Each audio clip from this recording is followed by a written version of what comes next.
We got Johnny down here today. Hey, what's going on, Dan? Good to see you as always, How man. you doing? I'm doing great. Always great to see you. The shop looks awesome, and I'd love to show you what I brought today. Thanks for coming in. Let's take a look at this thing.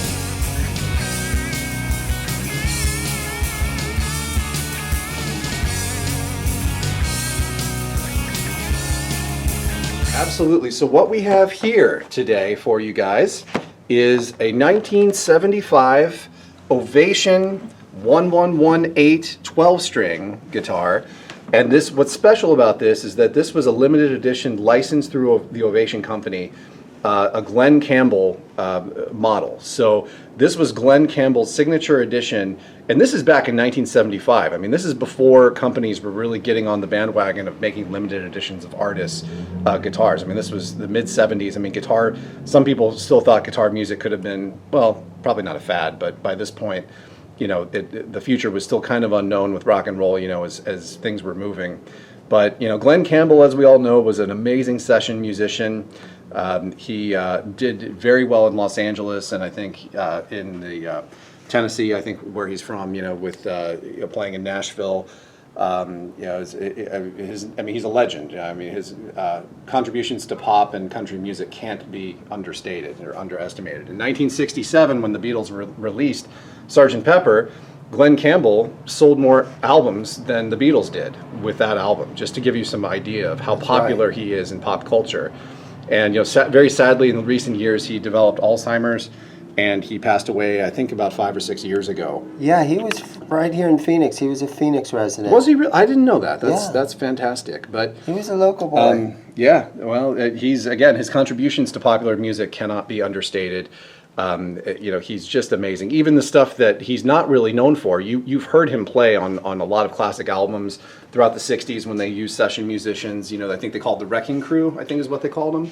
And I think he even sat in with the Beach Boys. Oh, yeah. Oh, he played with everybody. He played with darn near everybody out there. I mean, he's really a sensational musician. But what's really cool, again, this was in 1975. I mean, he had his signature, you know, right here on the truss rod cover. I mean, no guitar maker was really doing that at the time. I mean, in 1975, Fender wasn't making a, you know, Beatles or Beach Boys edition or anything like that. I mean, so for an artist to have his own guitar in 1975 was pretty special. So you can see, you know, this guitar, it obviously has been played and enjoyed for a long time. It's got its original case. You can see that there's, you know, been a crack repair here, so everything's stabilized with cleats, but it, yeah, they all crack, you know, in 45 years, you know, so.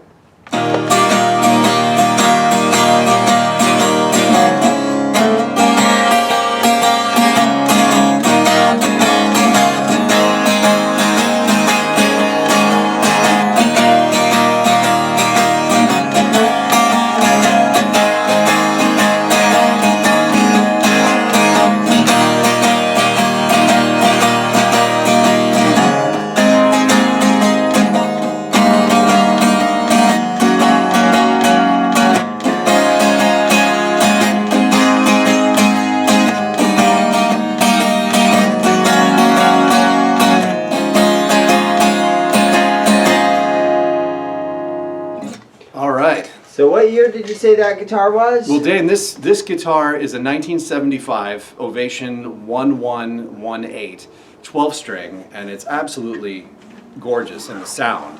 Obviously, it's been played a good bit in its lifetime, but the neck and everything, it's all there. I mean, it doesn't seem to have any real issues. The action is great. You know, it has this crack that's been repaired and has been cleated. Yeah, I mean, it's all there.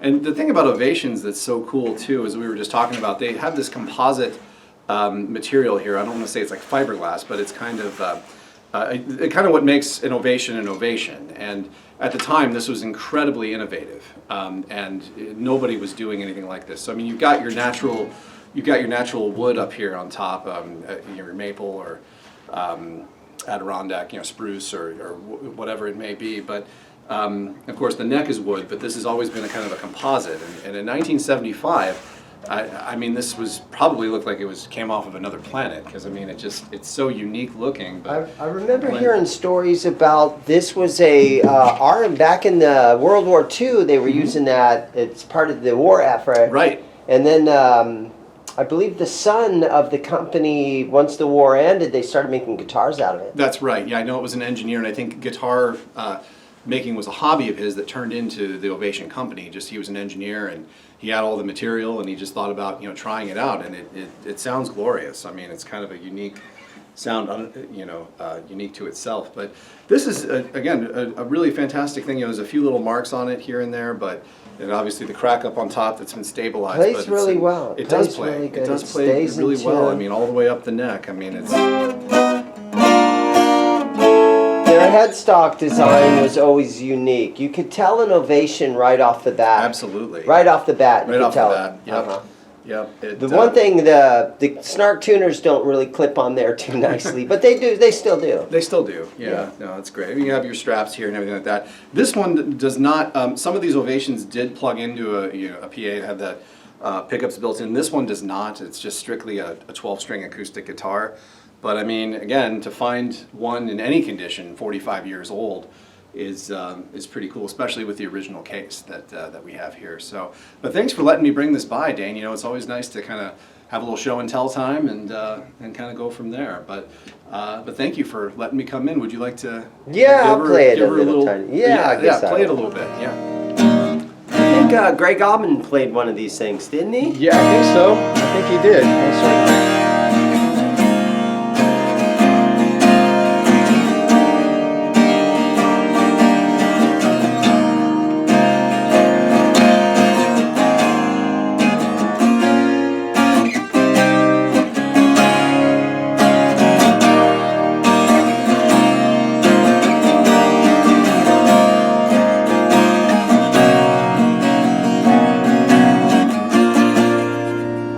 There it is, guys. Fantastic. The Glen Campbell. Glen Campbell 1975 Ovation 1118 12-string steel string guitar. Thank you, Johnny. You bet.